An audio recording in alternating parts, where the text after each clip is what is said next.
All right, welcome back. Let's be real. College football, week 6 recap. Let's go. First up, two big upsets happened this weekend. First upset, Oklahoma lost to Iowa State 38-31 at home. That's a big time upset. Actually, every year, Oklahoma, they do it every year. They lose to a team they're supposed to lose to.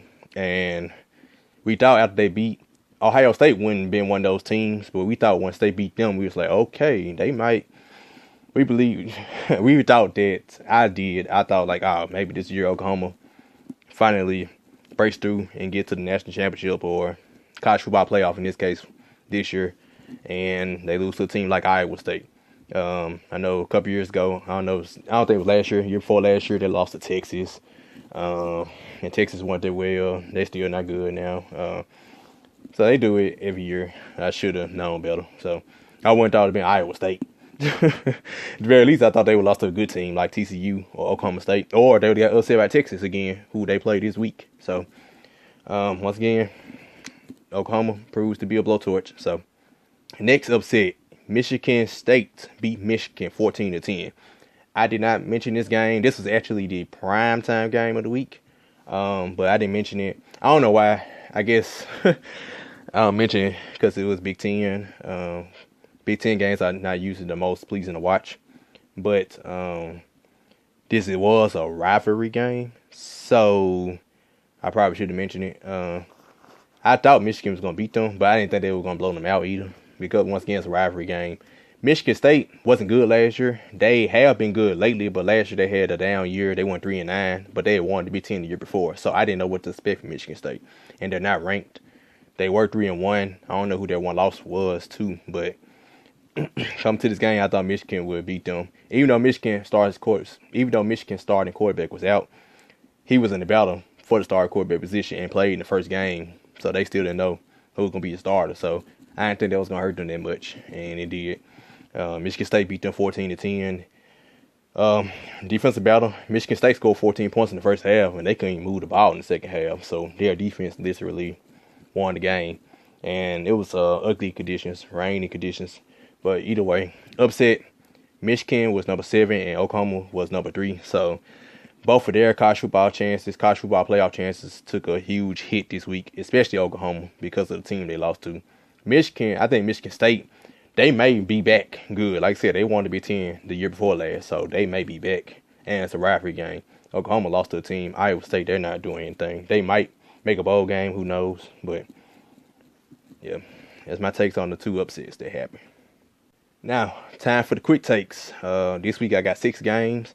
I was going to recap 2 of these games, but since I had to do the upsets, I decided to just put them on the quick takes. So, first, West Virginia-TCU. West Virginia lost to TCU 31-24 at TCU. I mentioned this game as a preview game. TCU, back and forth game. TCU won it at the end, pretty much. Yeah, they won it at the end. Really good game. It was the only game between ranked teams. West Virginia was 23 and TCU was number 8. Big 12 battle, and TCU came out on top. So, next. Miami finally beat Florida State. And on the last play, it was 3 seconds to go, or way over to go, when they scored the game-winning touchdown. So they finally beat Florida State 24-20. Hard-fought battle. Is what I expected from that game in Miami. They finally beat them. They haven't beat them in 7 years. So big win for them, and hopefully they push forward from it. Next. LSU beat Florida 17-16. Ugly game. Defensive battle between two teams. They are disappointing this year. LSU, I think LSU needed that game more than Florida because they just lost to Troy. And Florida had been looking up beating teams last couple weeks. So it ended as I expected. So next.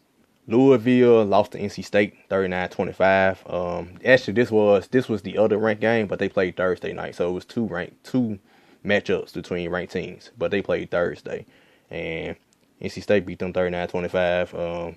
I actually didn't get a chance to see this game. Just off the highlights, it's like NC State controlled it majority of the game. Louisville tried to make a little run. The NC State ended it on the pick 6. So next, Memphis beat UConn 70-31. Of course, I have to mention Memphis because, like I said, Memphis fan, graduate, live in Memphis. So 70 points. Yeah, they came back from their upset loss at UCF. Riley Ferguson had 7 touchdowns in 3 quarters. So he had to make up for what he did in the UCF game. So good rebound for Memphis. Next. And last but not least, number 1 team in the nation, Alabama. They beat Texas A&M 27-19. They pretty much controlled the game the whole time, but they didn't run away with it like I thought they would have earlier on in the game. And Texas A&M made a little run at the end, which it was good to see that finally somebody at least pushed, not exactly pushed to almost beat Alabama, but at least, like, kept it somewhat close. Like, they ended up losing by 8. It was more probably a 2-touchdown game, but they scored at the very end. But at least I saw a defense push. Like, at least I finally saw that. Like, finally saw Alabama get pushed. So that was good to see. Now, time for my weekly Heisman watch. I got 4 players to mention this week.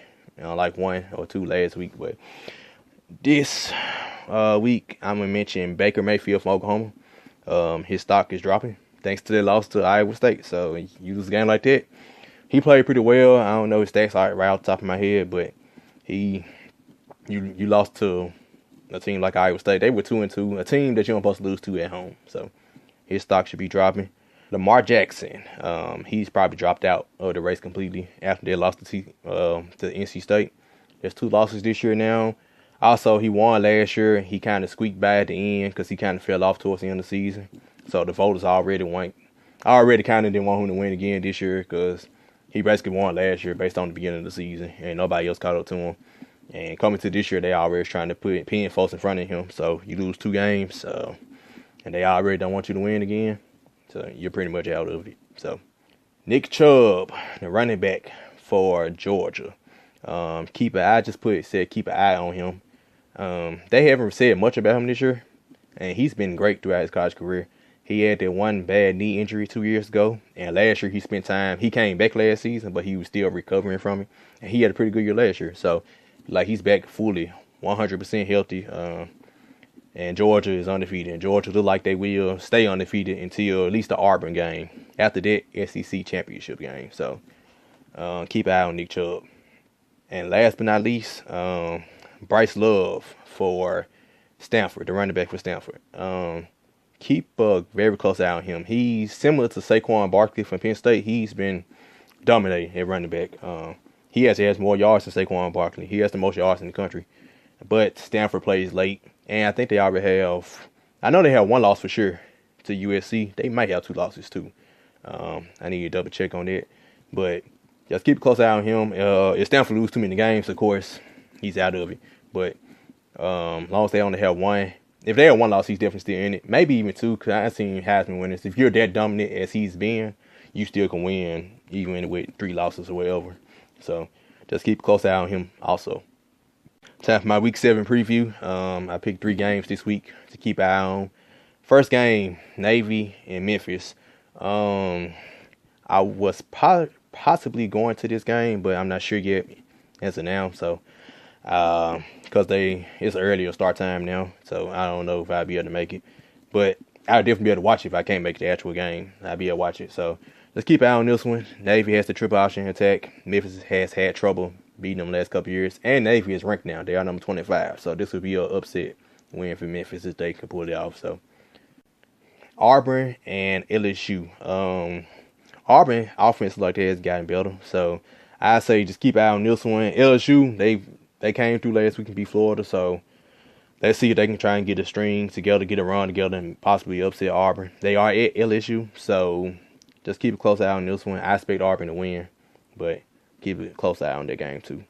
Then Georgia Tech and Miami. Another team, just like Navy, triple option, Georgia Tech. Remember what they gave Tennessee a run for their money in the first game of the season. So Miami, like I said, squeaked by Florida State. Florida State still just technically isn't that good, but it's a rivalry game. And they hadn't beaten them in 7 years, so no matter what, if you're building a team, you still got in the back of your head like, man, we haven't beaten them, in a while. So keep close eye on that one also. They are playing at Miami, but I expect Miami to win. But Georgia Tech with that triple option is still tricky. It's hard to stop it. So, all right, that's it, guys, for my college football recap this week. Just stay tuned. I'll be back next week.